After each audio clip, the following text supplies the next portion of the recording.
Bonjour à toutes et à tous. Alors l'année dernière, j'ai vachement creusé le sujet de la longévité et bien évidemment quand on s'intéresse à la longévité, on s'intéresse à la nutrition et j'ai pas pu m'empêcher de voir l'impact sur mes cycles menstruels, sur la santé de la femme. Et ce que j'ai découvert est majeur. D'ailleurs, dans cette nouvelle saison du podcast 108 milliards, je vais recevoir plusieurs invités sur le sujet de la santé de la femme. Et aujourd'hui, je démarre avec Camille Azoulay. Bonjour Camille. Bonjour Monia, merci beaucoup de m'inviter. Mais je suis ravie que tu sois là. Et on va raconter un petit peu à nos auditeurs comment cet épisode est né. Alors, comme je disais, voilà, j'ai commencé à m'intéresser plus au cycle menstruel et à faire des petits changements dans ma vie par rapport à mon propre cycle féminin. Et j'ai fait un post un jour sur LinkedIn en disant que j'avais changé mon organisation des semaines. En fait, je travaille pas de la même manière en fonction de là où j'en suis dans mon cycle.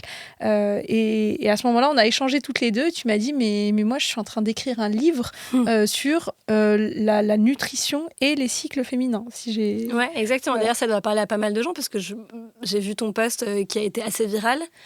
Et en effet, c'est un sujet qui me touche, moi, depuis des années d'un point de vue personnel au départ, parce que j'ai une maladie auto-immune de la thyroïde depuis 10 ans. Ce qui fait que j'ai beaucoup expérimenté en cuisine, beaucoup creusé sur la nutrition. Mais j'ai lu beaucoup de livres de nerds pas très fun. Mm-hmm. J'ai découvert plein de choses assez choquantes, notamment le fait qu'en fait, l'immense majorité des études santé, nutrition, bien-être sont faites sur des hommes ou des femmes ménopausées. Et ce qui fait qu'aujourd'hui, on a intégré plein de fausses bonnes idées autour de la manière de vivre, de manger, de tout le mode de vie. Le jeûne intermittent, enfin plein de choses qu'on pourra détailler. Et j'avais envie de donner envie aux femmes de s'intéresser plus à ce sujet via mon secteur de prédilection qui est l'alimentation. Puisque il y a 10 ans, j'ai aussi co-créé Funky, qui est une entreprise qui revisite les incontournables de la gourmandise et en particulier du petit déjeuner en version meilleure pour la santé. Donc typiquement, voilà, j'avais dans mon sac ce petit snack que j'ai tout le temps avec moi, cœur de boule qui est naturellement sucré, et on fait des pâtes à tartiner, des céréales, toujours aussi gourmandes que les référents de notre enfance, mais fabriquées en France, bio, avec des listes d'ingrédients ultra clean, qu'on résume en 0 ingrédient bizarre. D'accord. Et alors attends, donc Funky, tu l'as créé il y a 10 ans. Donc ça veut dire que tu as été un peu précurseur dans ce qu'on voit beaucoup maintenant, cette espèce de réveil, que en fait la façon dont on mangeait il y a 10-15 ans, ça va pas du tout, quoi. Donc là, on parle de la santé de la femme, mais ça va pas du tout. Donc toi, déjà, tu étais assez aware de ça. Désolée pour les franglais, hein, comme tout le monde le sait, j'en fais beaucoup. J'ai fait une sortie de route, en fait, à l'époque. D'accord. J'étais plutôt destinée à bosser dans des grands groupes en com. J'avais un parcours assez tracé, de bonne élève. J'étais à Sciences Po, machin. Et j'ai eu cette maladie auto-immune qui s'est révélée. Ce qui fait que j'ai beaucoup creusé pour moi, expérimenté pour moi en cuisine. D'accord, c'est la maladie qui t'a... Ouais, j'ai eu un moment vraiment de creux personnel où j'ai voulu m'intéresser et creuser ce genre de sujet. Et j'ai passé pas mal de temps en cuisine parce que petite, je voulais faire une école d'art et ça a été un peu ma revanche d'expérimenter plein de choses. Donc ce snack, typiquement, c'était un produit que je faisais pour moi à la base. D'accord. Et puis j'ai rencontré mon associé Adrien et on a créé la structure ensemble il y a 9 ans exactement. Et j'ai décidé, je devais finir mes études en Asie, je faisais un double diplôme et j'ai décidé de rester en France et de créer Funky. Bravo. À l'époque, L'Oréal m'avait appelé, comme plein de gens de ma promo, pour proposer un job. J'avais dit, je tente une idée de start-up, est-ce que je peux vous rappeler dans 1 an ? Tu les as jamais rappelés ? Je les ai jamais rappelés. Et Funky ? Si tu devais nous raconter un peu en accéléré les 9 ans, comment ça s'est passé, où est-ce que ça en est aujourd'hui ? Moi, je sais que vous avez été vachement médiatisé ces derniers temps parce que vous avez fait Qui veut être mon associé. Ouais. Donc, j'ai vu pas mal de choses. Et, mais voilà, raconte un peu... C'est une entreprise qu'on a vraiment créée avec nos petits bras avec Adrien. On n'a pas du tout levé d'argent au début. On a tout fait nous-mêmes. Donc, ces produits, on les a fait au départ dans ma cuisine, puis dans un labo à Paris parce que c'est interdit de faire ça dans une cuisine quand on veut un Franprix. On a gagné un concours Franprix en fait qui a accéléré les choses. Et un jour par hasard, voilà, le DG Franprix à un concours nous dit « Ok, je vous lance dans 1 mois dans 50 magasins ». Et ça a été cette rampe de lancement où tout de suite on a dit oui, mais sans avoir aucune idée de comment on allait produire ni comment lancer quoi que ce soit. Et donc pendant des années, on a On a fait beaucoup avec pas grand-chose avec Adrien. On a produit, on a livré, on a fait le tour des pop-up, des magasins pour faire tout un travail d'évangélisation et faire découvrir les produits aussi aux clients. Et on s'est petit à petit spécialisé dans le petit déjeuner. On dit souvent qu'on a voulu changer le monde, on a commencé par le petit déjeuner parce que c'est un rayon qui, aujourd'hui, en grande distribution, est saturé de produits beaucoup trop sucrés et avec des listes d'ingrédients ultra longues. D'ailleurs, il ne faut pas forcément toujours se fier au Nutri-Score. C'est avant tout les listes d'ingrédients qui importent. Et comme tu dis, 0 ingrédient bizarre, genre si tu ne comprends pas ce que ça veut dire, nous, en tout cas, on est d'avis, on ne peut pas le généraliser sur tout absolument, mais d'avoir dans nos listes d'ingrédients que des choses qu'on pourrait avoir dans notre cuisine. Et c'est hyper important pour nous. Et donc voilà, on s'est vraiment spécialisé sur ce rayon en grande distribution parce qu'on a un enjeu de démocratisation. Il y a une volonté un peu politique aussi derrière cette création d'entreprise, de toucher un maximum de personnes. Et la majorité des Français font leurs courses en supermarché en France. Oui, et de se dire, on ne va pas leur dire, je sais pas, par exemple, moi je commence à faire des petits déj salés à mes enfants. Ouais. Mais de se dire, il y a des gens qui ont encore envie de manger des céréales le matin. Bien et sûr. même mes enfants, 4 jours sur 5, ils me disent, ah non, en fait là je veux des céréales. Oui. Alors j'essaye d'acheter les céréales les moins pires, mais en vrai. Exactement. Et les céréales les moins pires, il y a mieux, il y a des céréales super, c'est nous. Mais je passe commande en sortant de l'épisode, c'est une évidence. Donc on fait nos best-sellers, c'est la pâte à tartiner, la première pâte à tartiner sans huile du tout. Est-ce que les fans de Nutella Alors on n'est vraiment pas, c'est pas un Nutella. D'accord. C'est une autre expérience parce qu'il n'y a pas d'huile et donc c'est une texture qui est ultra onctueuse, c'est hyper intéressant. On peut l'utiliser de plein de manières différentes. Disons que si on doit vraiment nommer des marques, c'est plutôt des gens qui sont passés au nocciolata, donc au sans huile de palme, qui sont intéressés par notre produit et qui vont faire ce switch. D'accord. Parce que le stretch, il est trop grand entre Nutella et nous. Et je suis très transparente sur le fait que non, on a été bercés toute notre enfance par le goût de Nutella. Ouais. C'est pas ceux qui exactement veulent pas pareil. laisser tomber ça, tant pis pour Exactement. eux. Et je pense que d'ailleurs c'est intéressant, tu verras avec tes enfants, mais les enfants sont très très ouverts à nos produits parce qu'ils n'ont pas cette habitude des papilles à certains produits. Et donc notre best-seller, c'est cette pâte à tartiner et les céréales qu'on revisite. Donc on a revisité les Choc à Pic, les Coco Pops, les fourrés, les trésors, avec très peu d'ingrédients et tout est toujours bio et fabriqué en France. Et ça a été, c'est une aventure incroyable, Funky, puisque on est une trentaine aujourd'hui. On a en effet été diffusé cette année dans Qui va être mon associé, qui était un très gros projet, en même temps d'ailleurs que l'écriture de ce livre. Et on est venu avec un de nos investisseurs qui est là depuis quelques années, pour ceux qui l'ont vu. Et là, ça faisait 9 ans que j'y étais, enfin ça fait 9 ans que j'y suis. On est dans une phase où on a une super croissance, on vend 2 produits par minute, on a une communauté vraiment très engagée, on a plus de 100 000 personnes sur Instagram, on est présent dans 4 000 magasins en France, donc c'est installé, mais on a encore un boulevard devant nous et le cœur du sujet aujourd'hui, c'est l'opérationnel. Moi, je dis souvent que je suis plutôt entrepreneur que chef d'entreprise. Et donc là, au bout de 9 ans, j'avais aussi envie de voir autre chose et d'explorer d'autres sujets. Donc, je suis toujours chez Funky sur toutes les parties créatives, un peu d'innovation, communication, tout ce qui est transmission en fait, et création. Et mon associé Adrien est vraiment le DG de Funky et gère comme un chef cette équipe qui se donne tous les jours. Donc moi, j'ai développé la même activité que je fais pour Funky pour d'autres marques et d'autres projets. Super. Que j'accompagne en stratégie, en communication. Et j'ai pu du coup avoir un peu de temps pour développer des projets qui me tenaient à cœur, comme ce livre. Super. C'est hyper inspirant et lucide de se rendre compte. Enfin, il y a de plus en plus d'entrepreneurs qui arrivent à le faire, mais c'est encore dur pour certains parce qu'il y a plein de choses. Il y a parfois l'ego, parfois ce qu'on croit qu'on doit faire absolument. De se dire, en fait, moi, j'étais la bonne personne les 9 premières années, je suis hyper créative, etc. Je vais continuer à apporter ça. En plus, justement, quand ça se fait en paix, se dire, je continue à apporter ça, mais je ne suis pas forcément la personne qui va scaler le business quand c'est une histoire d'opérationnel. Ouais. Et je te rassure, ça s'est un peu fait dans la douleur aussi, parce que ces 9 années ont été intenses, forcément. Et j'ai fait un burn-out il y a quelques années. Ça s'est fait dans la paix totale avec mon associé. Moi, je suis une grande adepte du coaching, donc on a fait un coaching ensemble, et qui a en fait un peu accouché de ces évolutions. je pense qu'il y a 2 sujets. Il y a, en effet, souvent, on passe par un mur pour changer. Et puis, il y a aussi... C'est pas que j'étais pas capable de le faire, et ça fait écho aussi au cycle féminin. C'est que c'est pas parce que je pouvais le faire que j'en avais envie et que ça me nourrissait vraiment. Ouais. Et donc, répondre aux attentes extérieures et carburer et dérouler, je sais faire. En revanche, ça m'épuise. Et c'est pas ce que tu as envie, en fait. Voilà, exactement. Mais c'est hyper intéressant parce que, j'ouvre une petite parenthèse, après on ira sur le livre, mais moi, dans toutes ces réflexions sur mon cycle féminin, etc., par rapport à ce podcast, moi, j'adore faire ce podcast. C'est vraiment mon projet de cœur. Personne ne m'oblige à le faire. Il se trouve que c'est très rentable, entre guillemets, pour 108 milliards, parce que ça nous ramène beaucoup de clients. Trop bien. Et ça convertit les clients. Moi, il y a des gens, plusieurs fois, qui m'ont ont commencé la visio pour voir si on va travailler ensemble.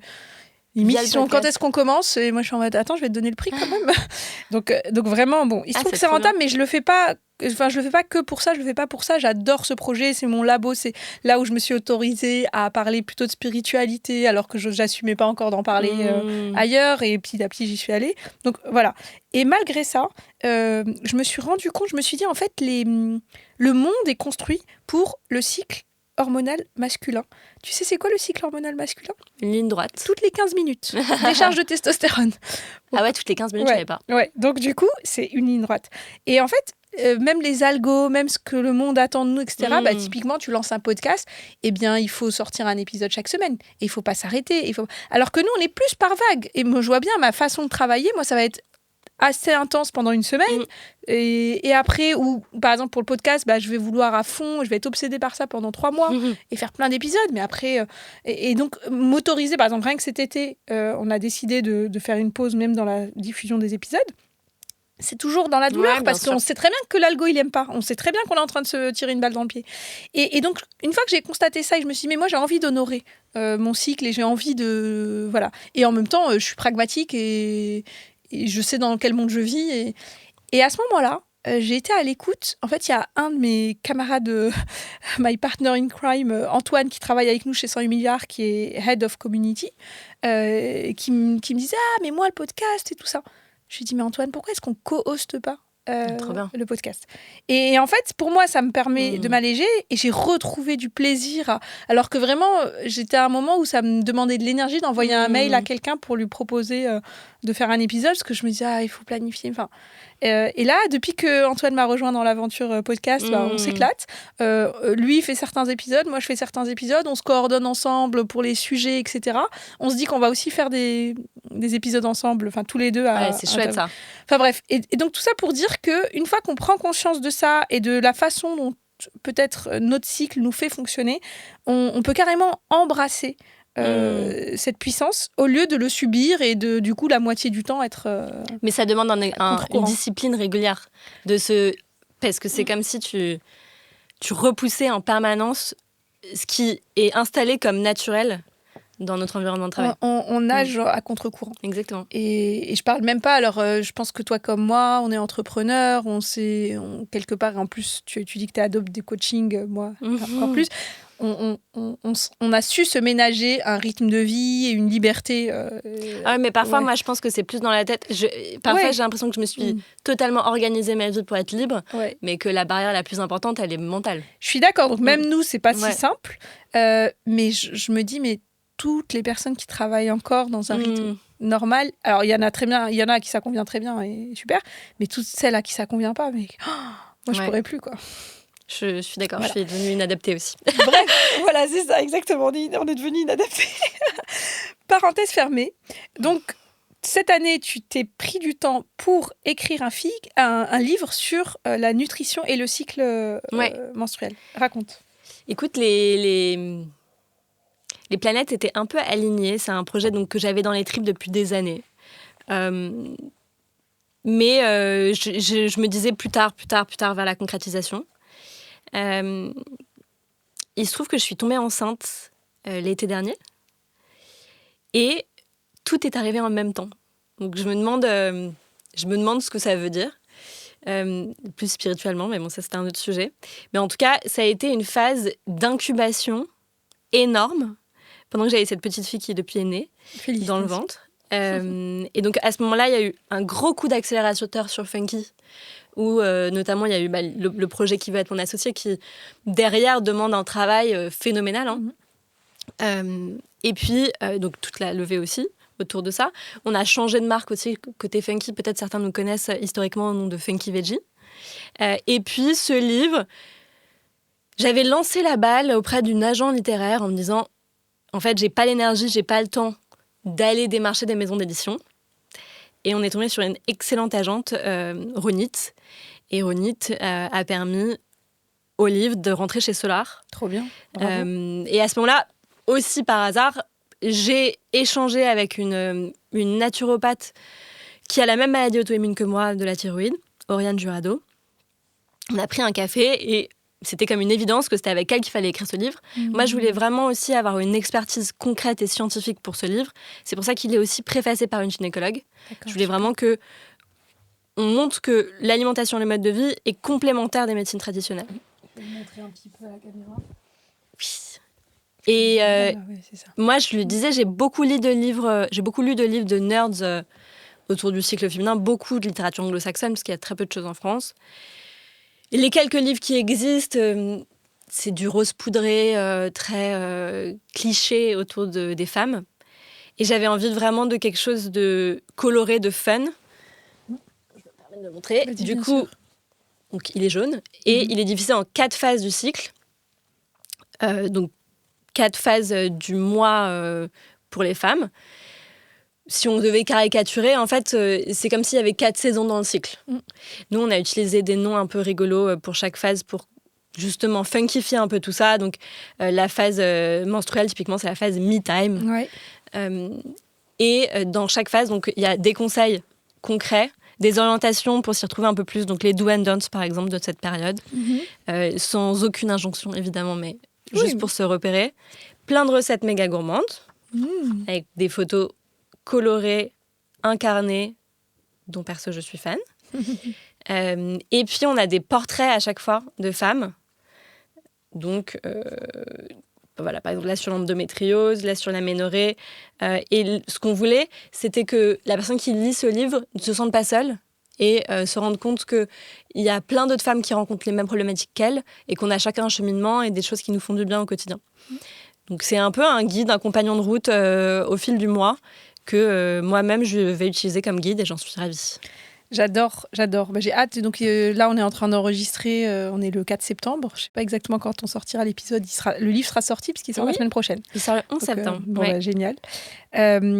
Si tu devais justement un peu nous dire comment décrire un peu les 4 cycles pour les personnes qui connaissent pas les 4 phases du cycle. Je vais te poser quelques questions et après ça va juste. Donc voilà, les décrire un peu, expliquer un peu justement les do and don'ts ou qu'est-ce qui se passe pour la femme à ce moment-là. Et surtout, peux-tu aussi répondre un peu à ces questions en se disant que j'espère qu'ils n'ont pas déjà mis pause, que j'ai aussi beaucoup d'auditeurs mecs et que en fait ça les concerne à fond parce qu'on est en train de parler de leur femme, de leur fille, de leur mère et que jusqu'à présent on n'a jamais en fait pris en compte dans notre société, donc c'est la moitié de la population, on n'a jamais pris en compte ce cycle alors qu'il est fondamental et qu'il explique énormément de choses. Donc déjà sur ça. Toutes les recettes ont été testées par mon mari, qui n'est pas du tout le public le plus simple. Donc, toutes les recettes, c'est des recettes conviviales à partager. On peut les manger seul dans sa grotte, mais moi, je voulais vraiment un livre facile et qui ne soit pas avec 50 milliards d'ingrédients, qu'on puisse seulement manger seul dans son coin. Donc, c'est accessible à tous.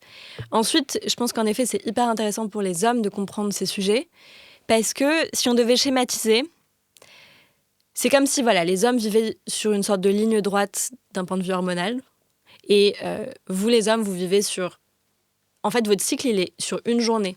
Là où, globalement, pour les femmes, sans être dans un nombre de jours exact, on est plutôt sur un mois. Et toute notre organisation de société, et c'est pas votre faute aux hommes, mais est calquée sur la physiologie masculine. Et donc, pour une femme, c'est extrêmement douloureux de s'y adapter en permanence et c'est extrêmement énergivore. C'est comme si on devait mettre des ronds dans des carrés en permanence. Et donc, c'est intéressant de comprendre parce que, de la même manière que certaines femmes, moi y compris, peuvent alerter leurs compagnons en leur disant juste là, c'est ma semaine avant les règles. Tranquille, pause. Ouais. Je vais moins faire avec manger, je vais avoir besoin de plus de relais, etc. C'est important de comprendre cette expérience-là. Voilà pour la petite parenthèse masculin-féminin. Donc, messieurs, remettez play. Voilà. Et aussi, c'est intéressant de se rappeler que c'est pas blanc ou noir. Il y a des manières de fonctionner plutôt féminines et plutôt masculines qui sont aussi chez les hommes et chez les femmes. Le yin et le yang, etc. Mais oui. On rentrerait encore dans un grand sujet dont on pourrait parler longtemps. Donc, concrètement, il y a 4 phases du cycle féminin. Je ne parle pas de la ménopause, sur lequel il y a eu un livre exceptionnel de recettes de Jennifer Hart-Smith pour les personnes concernées. Bref. Je vais faire des épisodes spéciaux sur la ménopause. Ah bah Jennifer, elle est super. Ah, c'est parce que tu vois, Bon, on en reparle. On en reparle. Quand on pense au cycle féminin, on pense souvent aux règles. Donc on va commencer par là. C'est une phase d'hibernation qu'on pourrait vraiment assimiler plutôt à l'hiver de notre cycle. Nous, on a appelé la phase me-time. Et c'est un moment où on a plutôt envie d'intériorité. Donc je vais vous montrer concrètement comment il est le livre. Je vais voir ce qui se passe dans la phase me-time, dans les do and don'ts dans le livre. Typiquement, les choses plutôt à privilégier, c'est le self-care, l'introspection, le journaling si on aime bien ça, prendre un bain chaud, être dans des vêtements confortables, bouillotte, etc. Les don'ts, là aussi il y a un peu de franglais, désolé, mais le people pleasing. On assume à fond les don'ts ici. Moi, je suis la coach de la Startup Nation. Ça me va. Les éditeurs n'étaient pas contents. J'imagine. Le people pleasing, donc tout ce qui est suradaptation permanente aux autres. Le côté emploi du temps de ministre. Tout ce qui est performance et sport d'impact. C'est pas forcément le moment de faire des cardio à outrance, etc. Et comme par hasard, c'est le moment où on a le moins envie de le faire. Bien sûr. Donc à un moment... Exactement. Par exemple, moi, je sais que j'aime bien faire des douches froides le matin. C'est pas le moment. Ah, mais je le fais pas. Et genre, j'ai pas eu envie de le faire. Et après, j'ai lu qu'il fallait pas le faire à ce moment-là. Ouais, en fait, on se rend compte souvent quand on apprend sur ces choses-là qu'il y a des choses assez intuitives, mais qu'on a désappris. Exactement. Et ce que j'aime bien aussi, c'est qu'on a écrit avec Oriane, qui est donc naturopathe et coach. Donc, elle a aussi toute une partie des bonnes questions à se poser à cette période-là. Hyper intéressant. Tu les dis pas toutes, il faut que les gens achètent le livre. Je le dis pas. Mais voilà, ensuite, on achète le livre. Plein de recettes qui sont plutôt des recettes cocooning, où on va plutôt privilégier les protéines, des choses qu'on peut faire à l'avance aussi. Il y a une fritatelle la flemme, par exemple, pour le petit déjeuner. Voilà, à avoir dans son congèle pour les petits déjeuners. Parce que c'est un moment où il faut faire très attention à sa glycémie, et donc au sucre.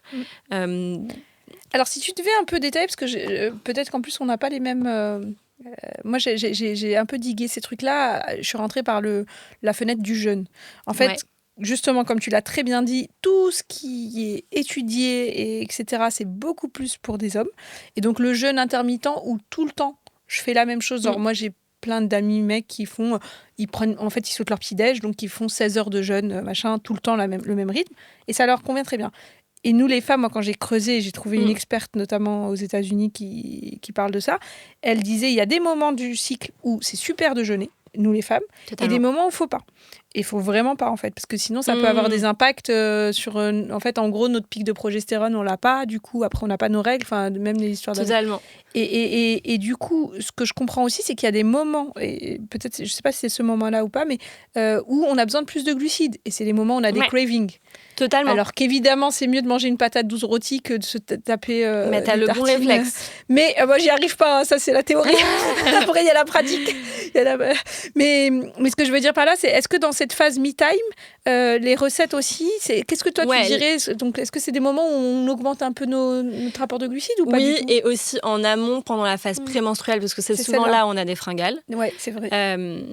Donc, le réflexe, le bon réflexe à avoir là-dessus, c'est de plutôt rajouter des glucides pendant les repas. Ok. Donc, des pommes de terre, des patates douces, du riz complet. C'est le moment, si on a envie de se faire un bon plat de pâtes, c'est le moment du mois où on sait que là, donc prémenstruelle, c'est la semaine avant les règles. Tu vas y revenir après. Okay. Et par contre, la phase, là, on revient à la phase menstruelle. Donc là, on a nos règles, la phase me-time. Là, c'est pas forcément rajouter des glucides. C'est avoir des protéines, c'est quoi les protéines sont extrêmement importantes, mais ça va quand même aussi avec toute ce côté fringale et cette glycémie, parce que les protéines sont vraiment un régulateur de glycémie. D'accord. Donc, toi, tu dis que pendant nos règles, il faut encore plus faire attention à notre glycémie que... Alors, vas-y, raconte un peu ça. Concrètement, il faut essayer de commencer au maximum par des petits déjeuners protéinés et salés si possible. Plus, ou en donc tout cas à cette moins phase sucrés. qu'à d'autres moments du cycle. Oui, en fait, pendant la deuxième partie du cycle, entre la phase prémenstruelle et la phase menstruelle, il y a ça qui est important. Il faut faire attention aussi à son niveau de fer, parce qu'on perd du sang. Donc, c'est important de refaire des stocks. Par exemple, on a une recette d'Energy Ball à la spiruline pour refaire des stocks naturellement. C'est un moment où on peut aussi un peu plus forcer sur les oméga 3, donc le macro, des petits poissons. J'ai vu qu'il y avait des recettes, alors moi ça me concerne pas, mais il y a des recettes de sardines, de macro. Exactement. Et puis moi du coup je prendrai mes compléments d'oméga 3. Voilà. Je mange pas de poisson. Si on mange de la viande, ça peut être intéressant justement pour refaire les stocks de fer. On peut aussi avoir à cette période-là envie et besoin de choses vraiment réconfortantes. Donc, tout ce qui est à base de bouillon, et le bouillon, c'est un super aliment. Donc là, par exemple, on a un ragoût de lentilles au bouillon. C'est des choses qui mijotent, qui sont agréables à avoir. J'ai pas pris petit-déj, j'ai faim, là. Donc, tu es en phase après tes règles. Non, pas du tout. Non, pas du tout. Alors, non, là, moi, je suis dans la phase, tu vas en parler, mais je crois que je m'appelle Shine ou je sais pas quoi. Shine Bright. Je vais pas tarder à ovuler, je pense. Ok. C'est pour ça que je suis à Paris, que j'enregistre les podcasts. J'ai adapté très bon réflexe. Très bon réflexe.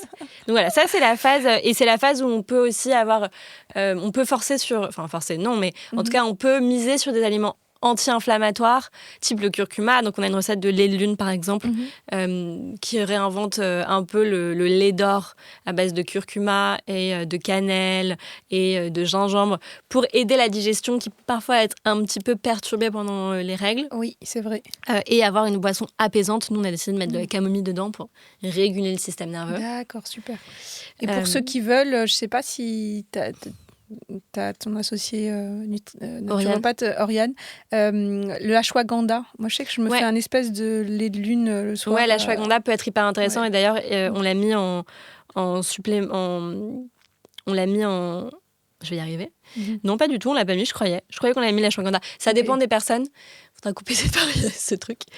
Mais oui, l'ashwagandha est hyper intéressant. Je pense qu'il y a plein de petites poudres qu'on peut rajouter pour aider le système nerveux. L'ashwagandha, typiquement, le reishi. C'est intéressant aussi de se faire accompagner quand on veut aller un peu plus loin, et typiquement avec Oriane ou quelqu'un d'autre. Pour pas faire n'importe quoi. Exactement. Non, mais là, l'idée, c'est de se dire, c'est une phase. En tout cas, on a besoin de cocooning, on a besoin de petit-déj protéiné, de faire attention à nos apports de fer, et on a besoin de réguler notre système nerveux et notre système digestif plus qu'à l'accoutumée. C'est ça un peu qu'on retient. Et après, les recettes sont adaptées à ça, et après, les gens, ils rajoutent ce qu'ils ont envie de rajouter, ils sont accompagnés. Exactement. Super, hyper. C'est très bien parce que je me fais guider par mon livre en même temps que c'est parfait, il est bien fait, ça prouve qu'il est bien construit. Ok, et après, du coup Et oui, et sur cette partie, essayer d'éviter les excitants. Donc, café, thé, veiller à bien s'hydrater et plutôt éviter les excitants. D'accord. Ensuite, on a la phase dans laquelle tu es actuellement, qui est la phase Shine Bright. Regardez, je shine bright, non Qui, dans le jargon, on appelle folliculaire, mais nous, on a essayé de donner des termes un peu plus fun à tout ça. Donc ça, c'est la phase qui précède l'ovulation. Ouais, c'est la phase juste après les règles. Donc, c'est une phase où, dans les doux, on a mis aventure, idées créatives, brainstorming, choix du cœur. Donc, vraiment, il y a un élan, en effet, comme tu le disais. Aller vers les autres, sortir, si on a envie de voir des gens. Et explorer plein de nouvelles choses. D'accord. Et c'est le moment, justement, où il ne faut pas s'auto-censurer, pas être dans la peur de l'inconnu, sortir un peu du mode pilote automatique pour s'autoriser à tester plein de choses. Moi, j'ai plein d'idées en phase Shine Bright. Et parfois, je les note. Et en fait, en fin de cycle, je vais me rendre compte s'il y en a qui ne sont pas pertinentes. Parce qu'il y en a plein qui ne sont pas pertinentes. C'est le principe de tester et d'explorer. C'est le moment où je balance tout. Voilà. Et c'est plutôt en fin de cycle que j'aurai un œil critique pour faire le tri. Mais d'ailleurs, ça, c'est intéressant. L'œil critique pour faire le tri, il paraît que notre cerveau change complètement en fonction des phases du cycle. Et qu'on va pas, justement, notre capacité à être hyper analytique et tout, elle va augmenter en fin de cycle et pas du tout. Dans la phase Shine Bright, on n'est pas là pour être critique et analytique. S'il y a des choses à relire, à repasser, machin, c'est pas le meilleur truc. Disons qu'il y a un super pouvoir qui est plus adapté en fin de cycle. Exactement. Et là, d'un point de vue alimentation, on va faire tout ce qu'on peut pour encourager ce processus créatif. Donc vraiment faire le plein de micronutriments, donc de vitamines, de minéraux. On a des recettes hyper colorées comme les rouleaux de printemps, par exemple, avec plein de légumes à l'intérieur pour refaire le stock de nutriments. Il y a toujours les protéines qui sont clés, même si moi, c'est un sujet... Les protéines, il faut considérer que c'est pendant tout le cycle très important, et la glycémie, c'est pendant tout le cycle très important. C'est extrêmement lié à l'équilibre hormonal. Mais ça reste un sujet important pendant la phase folliculaire. Et il y a le fait de chouchouter son microbiote, notamment avec des fibres et des aliments fermentés. C'est le moment où on peut avoir un peu plus de choucroute, par exemple. Typiquement, donc, dans cette phase, on a des œufs brouillés qui demandent un peu plus de préparation, mais on peut s'essayer à faire des choses très, très jolies comme ça, même si ça, c'est Jordan Landaverde et Chloé, la styliste culinaire, qui l'ont fait et que je suis incapable de le faire chez moi. Oui, de faire aussi, mais on s'en fiche. Après, mais on s'en fiche. En tout cas, on peut tester de faire des sortes de rouleaux comme ça. Et ces œufs brouillés à la truite, par exemple, tu me donnerais une alternative si je ne mets pas de poisson ? Oui, tu peux utiliser du tofu fumé. Ah oui, ça marche très bien. On a d'ailleurs une recette de porridge salé dans le livre qui peut être intéressante parce que le porridge, c'est super bon.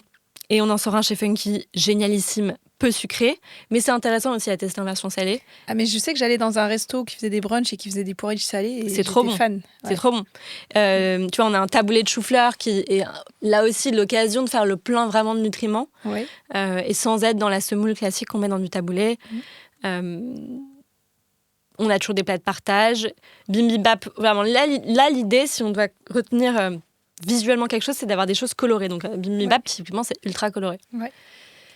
C'est bien de dire, oui, c'est la semaine du cycle où je suis en mode créativité, brainstorm et couleur. C'est ça. Ça se voit dans mon assiette. Et ça peut être l'occasion de rencontrer des gens, prendre un apéro. D'accord, super. Et si on privilégie les choses fermentées, par exemple, des choses comme le kombucha, sont chouettes à explorer. Voilà, pour la période Shine Bright. Ensuite, donc, il y a la phase ovulatoire. Donc là, quand on est vraiment... C'est le sommet du cycle. Donc nous, on l'a appelée la phase climax. J'adore vraiment. Et là, comme son nom l'indique, c'est aussi le moment où on peut privilégier des soirées à deux. On peut mettre sa tenue préférée, aller à ses rendez-vous les plus importants. C'est là où on sent la plus séduisante, c'est ça. etc. C'est pas le moment d'avoir de la fausse modestie ou de réviser ses standards à la baisse. On peut y aller. Ensuite, et donc là-dessus, physiquement, nutritionnellement, on va plutôt soutenir la production de progestérone. Donc, par exemple, pensez aux lipides et donc les gras qui ont été beaucoup diabolisés dans l'alimentation globalement, qui sont extrêmement importants pour les femmes. Oriane Jurado le dirait mieux que moi, mais en gros, considérez que le carburant pour les hommes, il est plutôt les glucides, là où c'est plus complexe pour les femmes qui ont davantage besoin de gras pour soutenir leur énergie. D'accord. Donc, on va avoir des recettes avec des bons gras à l'intérieur. Par exemple, un steak de thon à la provençale. Le thon, gros sujet, et Oriane a fait tout un topo là-dessus, parce que c'est aussi un sujet environnemental. Mais s'il est bien sourcé, c'est très intéressant. Donc, du maquereau grillé. Je ne vais pas rentrer dans tous les détails nutritionnels de chaque phase, mais en tout cas, le gras, par exemple, est hyper intéressant. Notamment, donc c'est le cas dans tout le mois pour les femmes, mais que dans le moment climax, c'est le moment de se faire, même si on aime l'avocat, de se faire un avocat le matin ou un demi-avocat Totalement. le matin. Et puis, on arrive dans la phase lutéale qu'on a appelée soft power, qui est la phase qu'en général, on vit le plus mal. En tout cas, personnellement, qui est juste avant les règles. Mais je pense qu'on la vit mal parce qu'on se dit tous et toutes que c'est limite même quand on commence à s'intéresser, on se dit c'est au moment des règles que je vais commencer à coucouner, alors qu'en fait, la semaine qui précède les règles, elle est hyper importante et elle déterminera nos règles. Ouais, et nous, si on continue à carburer comme des tarés pendant la semaine juste avant, après on... faut un peu redescendre. Ouais. Et c'est vrai que pour beaucoup, moi la première, les règles parfois peuvent être un soulagement. De te dire... j'ai un œil critique, j'ai une partie de moi qui fait que critiquer, qui voit que ce qui va mal pendant cette période. Et puis, en fait, d'un coup, ça retombe. Il faut considérer que cet œil critique, il y a plusieurs choses. l'utiliser comme un super pouvoir. Parce qu'en effet, dans les activités à privilégier, il y a plutôt l'organisation, la simplification, l'œil critique pour finaliser certains sujets. Mais aussi avoir le recul nécessaire pour se dire « Ok, dans une semaine, a priori, ça va passer. » Et ce super pouvoir, parfois, il peut me faire un peu du mal. Oui. Donc, baisser tout ce qui est multitasking, surstimulation sensorielle. Voilà. C'est le moment où tu commences à aller un peu plus dans ta grotte. C'est pas le moment de prendre des décisions drastiques et se rappeler que les émotions qu'on a à ce moment-là, elles sont décuplées. Les écouter, ne pas les mettre sous le tapis, et se dire que ça va passer. Oui, il y a une loupe en fait. C'est exactement. Le moment où on a la loupe sur ce qui ne va pas, dans un but d'améliorer, mais sur le moment, ce n'est pas agréable. Et du coup, au niveau alimentaire, ça se manifeste. Qu'est-ce que tu recommandes ? Alors, typiquement, c'est un moment où on va avoir plus de fringales, donc on en parlait. Il y a aussi le fait d'augmenter un petit peu ses apports en termes caloriques. Te dire, je vais un peu plus manger, je vais rendre mes repas un peu plus riches, ce qui va me permettre de tenir plus facilement, de ne pas avoir cette fameuse envie de M&M's ou je ne sais quoi. Donc là, on augmente un peu ses assiettes et on va essayer de favoriser au maximum tout ce qui est production de sérotonine. Donc, favoriser au maximum ce qui peut aider notre humeur. Donc, ce qui est... la sérotonine, c'est l'hormone du bonheur. Donc, on va se concentrer sur vitamine B, magnésium. Le chocolat n'est pas une mauvaise idée s'il est bien choisi, en particulier si c'est du cacao cru. Pendant cette période, on a une recette de brownie riche en fibres, donc qui aide quand même qui n'est pas anti-glycémie, disons. Tu peux le montrer ? Bien sûr. Si tu le trouves facilement. C'est une de mes recettes préférées. J'en ai toujours au congèle, moi d'ailleurs, parce que je le congèle pour en avoir sous la main.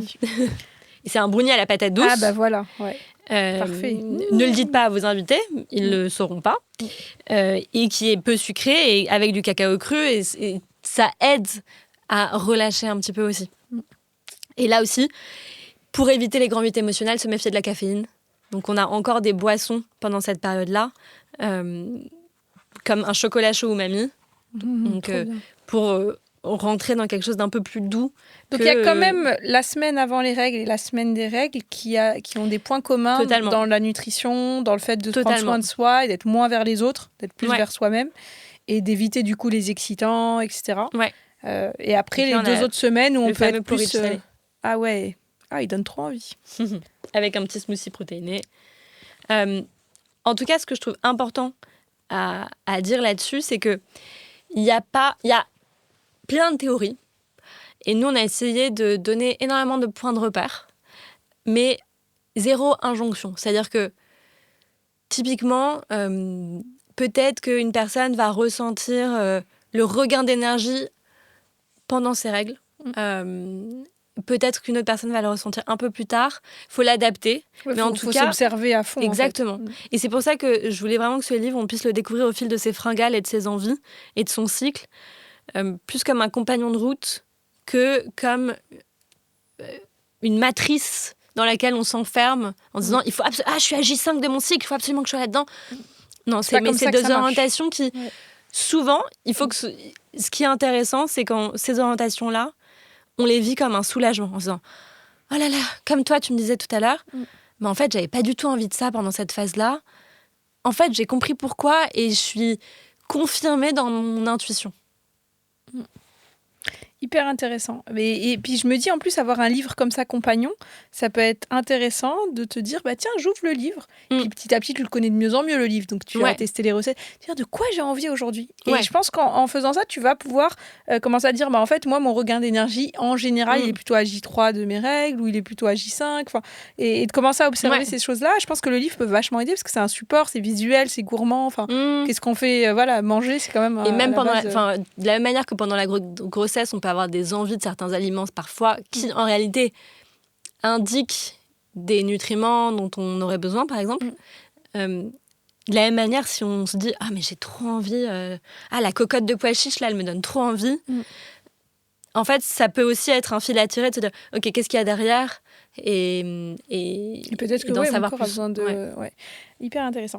Et alors justement, toi, donc le livre sort là maintenant. Ça fait combien de temps que tu travailles dessus avec Oriane? Et qu'est-ce que vous avez expérimenté toutes les deux sur ton cycle? Bon, alors après, c'était une période peut-être particulière pour toi. Tu étais enceinte? J'étais enceinte, Voilà, donc, mais qu'est-ce que tu as vu? Qu'est-ce que tu as changé en fait dans ton quotidien, dans ta façon de t'alimenter depuis que tu travailles sur ce livre?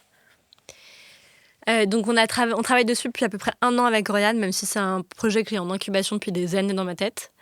J'ai rendu le manuscrit une semaine avant d'accoucher. Ah ouais, t'es comme ça, toi. Non, mais après, voilà. En fait, vu que c'est un projet qui était tellement dans mes tripes depuis longtemps que ça n'a pas été forcément une souffrance, même si c'était un petit stress, je suis d'accord.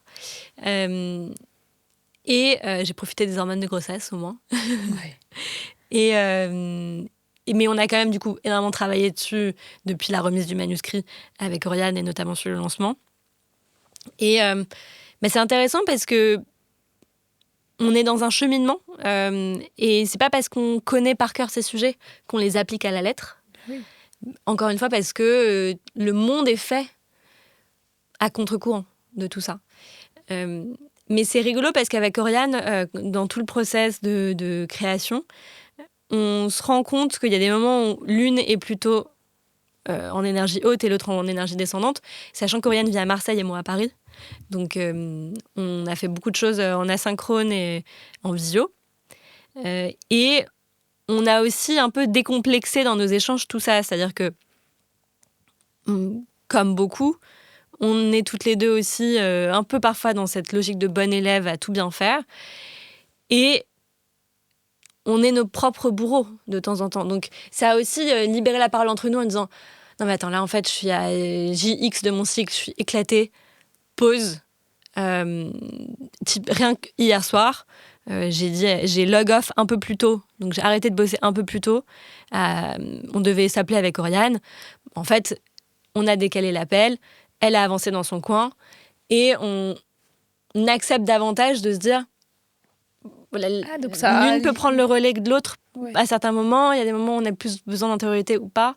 Et ça, je trouve ça chouette aussi de décomplexer la parole entre nous. Mais c'est ça, parce que peut-être que tu n'aurais pas osé. Le fait de travailler sur ces sujets avec elle et tout, c'est normal de lui dire en fait là, c'est pas le bon moment, on décale et puis tu avances.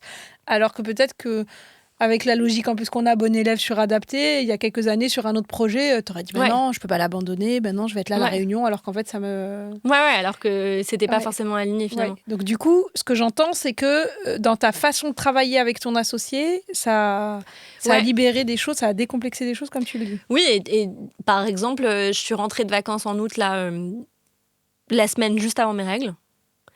Et donc je me suis remise dans tous les sujets et tout. Et en fait, au bout de 2 jours, je me suis dit pas le moment. J'ai fait 3 jours d'insomnie. Et c'est d'un luxe qu'on peut pas s'accorder tout le temps. Mais là, on était mi-août. Donc, je me suis permis d'alléger mon agenda et de me dire, OK, je vais faire une pré-rentrée light. Et j'ai passé une semaine à tout vider mon appart. J'adore. Et à trier et à ranger et à y voir beaucoup plus clair. Et du coup, à travailler, mais à être dans une énergie quand même qui respectait davantage mon cycle. Et une fois que ce tri était fait, une fois que mes règles étaient passées, là, je suis dans la même phase que toi, juste après Shine Bright. Tu sens que tu es beaucoup plus à même de lancer des nouveaux projets et de te relancer. Ouais. Et en plus, vu que tu as fait ton cleaning, en fait, c'est ça, ce que je me dis, c'est que nous, les femmes, on a une opportunité chaque mois de ranger son appart. Au sens propre comme au figuré, en fait. Ouais, de ranger sa tête, puis de te dire mais tiens, il y a plein de choses que j'aimerais garder. Il y a aussi des choses que tu ressors des cartons à ce moment-là et que tu exploites un peu plus tard. Ouais. Alors, tu vas me donner ton avis sur une réflexion que je me suis faite avec Maud, là, qui m'aide un peu sur LinkedIn. Parce que du coup, quand j'ai... Avec Maud Avalès ? Ouais, quand on lui fait un bisou. Quand j'ai fait ce post sur les règles, et en plus, il a bien marché. Après, on en a reparlé. Elle m'a dit « Ah, mais oui, c'était hyper intéressant. Même moi, j'ai appris des trucs et tout. » Et on a... Du coup, on s'est dit... On a commencé à phosphorer sur le truc. Et on s'est dit « Attends... il y a quand même un truc qui... Parce que du coup, ce que j'entends, c'est que nous, les femmes, et encore une fois, toi et moi, on peut s'accorder peut-être certaines libertés, et encore, voilà, mais moi, j'ai changé mon organisation de travail par rapport à ça. Mais on s'est dit, mais si la société était adaptée à ça, ce serait génial. Mais en même temps, on s'est dit, mais toutes les femmes, on n'a pas nos règles en même temps, on n'a pas enfin on est toutes. Alors on dit qu'on se synchronise si on est physiquement au même endroit. C'est vrai. Et ça, d'ailleurs, je l'ai expérimenté quand j'étais en école d'ingé, qu'on était en coloc avec mes copines. Au bout de quelques mois, on avait toutes nos règles en même temps. Et d'ailleurs, tu connais l'explication de ça ? Honnêtement, non. Alors en gros que déjà toutes les filles se synchronisent à la femelle alpha. Donc on a rigolé avec mes copines, on s'est dit qui était la femelle alpha. C'est drôle. Et qu'en fait, c'est parce que... Alors, je ne sais pas à quel point c'est vrai, c'est juste, on en a parlé, j'ai vu un Reels d'une neuroscientifique qui disait ça, mais je ne suis pas allée diguer plus que globalement, à l'époque, quand on était chasseurs-cueilleurs, les hommes, ils n'étaient pas tout le temps là, et quand ils venaient, il fallait qu'on soit toutes prêtes à être fécondées, parce que c'était beaucoup plus pratique, en fait. S'ils viennent... voilà, ils faisaient un batch. Batch reproduction. Voilà, et donc, du coup, c'était parfait que toutes les femmes aient leur... Mais du coup, voilà, on s'est dit, mais... est-ce que c'est pas improductif que les femmes, on n'ait pas toutes nos cycles en même temps ? Parce que, imaginons un monde où, de toute façon, l'entreprise est fermée pendant une semaine. Août en phase prémenstruelle. C'est ça. Le monde est en phase prémenstruelle. En France, en tout cas, peut-être pas dans le monde, mais les Américains, ils ne comprennent pas. Mais tu vois, et en même temps, ce qu'on entend là dans ton expérience avec Oriane, c'est que c'est cool de pas avoir vos cycles en même temps parce que vous pouvez vous backuper. Et en tout cas, on s'est dit, est-ce que c'est le drame de l'humanité que les femmes n'aient pas leurs règles en même temps ou c'est plutôt une chance ? Tu vois ce que je veux dire ? Ouais, je vois ce que tu veux dire. En même temps, tu vois, moi, justement, j'ai aussi donc un associé masculin, Adrien, sur Funky. Et le fait que lui ait une énergie constante, en tout cas plus constante, est un énorme soulagement. Donc, il y a une vraie complémentarité. Et entre femmes... C'est super intéressant ce que tu dis. En même temps, je me dis, si on était toutes déprimées en même temps, quoique il y a une certaine sororité qui vient de tout ça, c'est quasi philosophique comme question. Mais je pense qu'aujourd'hui, dans tous les cas, on est tellement désynchronisés avec nos rythmes et voilà, la vie numérique, nos travails, que dans tous les cas, on est plus synchro entre nous, en réalité. C'est sûr et certain. Non, mais oui, c'est vrai que c'est une question vertigineuse. L'idée, c'est de la poser, c'est pas d'y répondre. Mais peut-être qu'on pourrait en tout cas être plus décomplexé pour dire et pour assumer. Non, mais là j'en suis là. C'est pas mon je te passe le relais là-dessus. Que ce soit un associé mec ou que ce soit une associée femme. Effectivement, en tout cas, peut-être que... Et de se dire que finalement, nous les femmes, au-delà de se dire... Au niveau sociétal, et c'est pour ça qu'on fait cet épisode notamment, que la parole se libère et que ça se décomplexifie, que ce soit normal dans les entreprises de dire en fait, je vais avoir mes règles dans 4 jours, donc ciao. La force étant potentiellement de même pas se justifier. Oui, de rien dire, voilà, exactement. En tout cas, de se donner de plus en plus de liberté. Mais ce que j'entends, c'est que ça restera... pour l'instant, en tout cas à l'échelle individuelle de chaque femme, de s'organiser par rapport à son propre cycle, par rapport à ses propres besoins. Oui. Il y a quelques pays qui commencent à instaurer un congé menstruel, mais c'est quand même majoritairement pas bien vu. Alors qu'il y a des souffrances. En fait, on parle aussi du syndrome prémenstruel, du TDPM, qui est le trouble dépressif prémenstruelle qui touche certaines femmes, où là, pour le coup, c'est vraiment très poussé et ça demande d'être pris en charge. Et puis, il y a des troubles qui touchent énormément de femmes. L'endométriose, une femme sur 10, c'est énorme. Et globalement, 3 femmes sur 4 disent avoir un sujet autour de leur cycle. Et quand même se suradapter au boulot. Et ça. Donc, et ça, par exemple, pour alors peut-être pas pour les troubles les plus graves, mais déjà pour des gens qui ont quand même vraiment une bonne petite déprime à un moment de leur cycle, etc. Est-ce que la nutrition va aider aussi à ce moment-là, en fait, la nutrition aide carrément. Moi, je suis pour l'alliance des forces entre médecine traditionnelle et médecine alternative, entre guillemets. Donc, le mode de vie, je pense que le mode de vie est clé. Tu vois, typiquement, donc moi, j'ai une maladie de la thyroïde et j'ai un médicament, mais je vis radicalement différemment les choses en fonction de la manière dont je mange et dont je vis. Le sommeil. Moi, en l'occurrence, pour moi, le gluten, parce que c'est inflammatoire et que c'est une maladie inflammatoire. Donc toi, typiquement... moi, je ne bois pas d'alcool, par exemple. Moi non plus, je bois plus d'alcool depuis quelques années.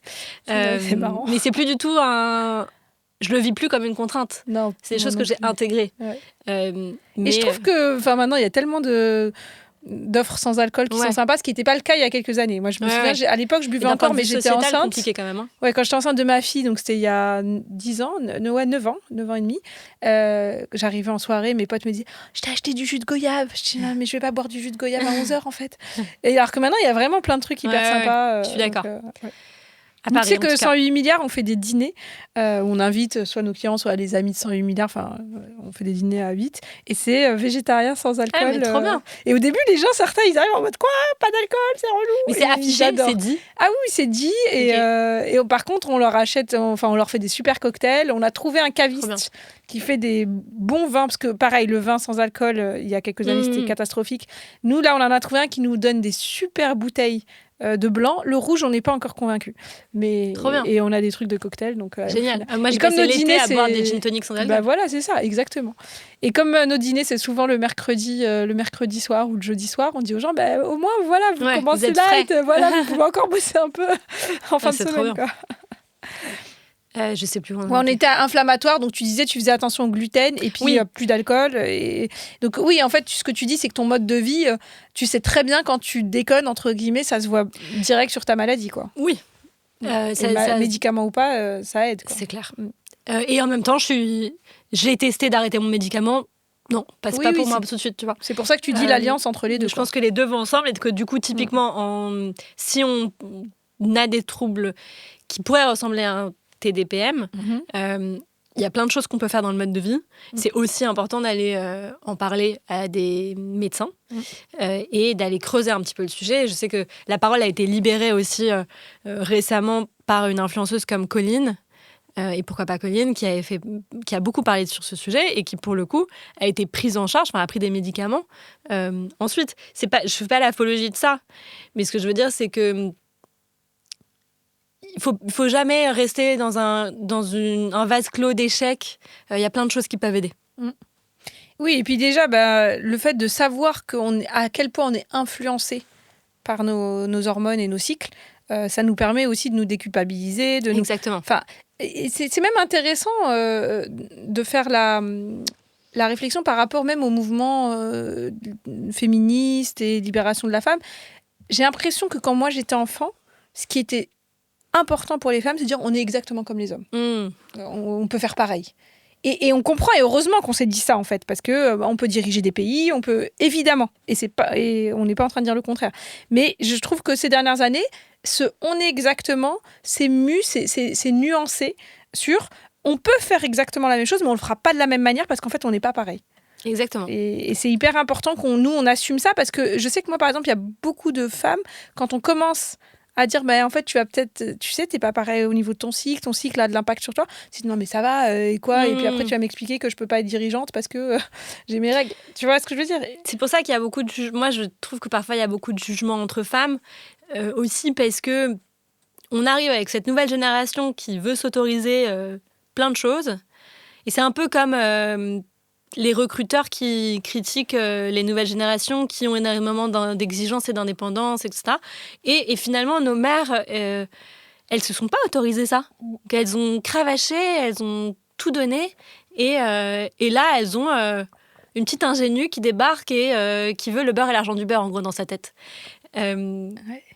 Donc, ça crée aussi, et ça, c'est un drame, je trouve, une rivalité entre femmes qui se sont plus ou moins autorisées ces choses.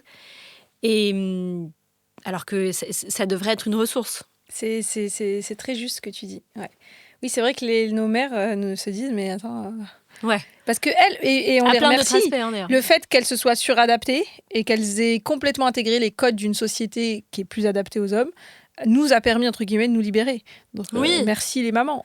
Mais voilà, nous, maintenant, peut-être la prochaine étape, c'est de se dire, on veut tout, et en plus... On veut prendre en compte on veut tout, ça fait très peur. Hein. Enfin, non seulement ça fait très peur, et c'est très dur aussi. Sur un autre sujet, je trouve que par exemple, il y a des exigences sur la maternité énormes aussi aujourd'hui. On veut être une mère parfaite, alors que peut-être que ce focus à d'autres époques et sur d'autres cercles de femmes, il était un peu moins important. La question, elle se posait même pas. Nous, on se pose beaucoup la question. Ouais. Moi, je sais que ça a été un gros travail sur moi, d'arrêter de me poser la question de est-ce que je suis une bonne mère. Avant, en fait, je suis ta mère, donc point. Il n'y a pas de bonne ou de pas... Enfin, Oui, bah ça, après, c'est un vaste sujet. Encore un autre sujet on refera un épisode. Écoute, franchement, Camille, j'ai adoré cet épisode. Merci d'être venue. Merci beaucoup. J'ai hâte d'acheter ton livre, donc on peut le commander sur toutes les plateformes. Exactement. Il est en librairie. Toutes les plateformes, en librairie, bien dans mon cycle. On mettra le lien, on mettra les Parfait. références. On mettra plutôt la Fnac que Amazon, parce que genre... Oui, et puis là, on a un lien avec toutes les librairies indépendantes, donc vous pouvez le réserver dans votre librairie du coin. Ah, génial. Eh ben, écoute, tu me fileras ça, je le mettrai. Bon, à Merci bientôt. beaucoup, Monia. Au revoir. Au revoir.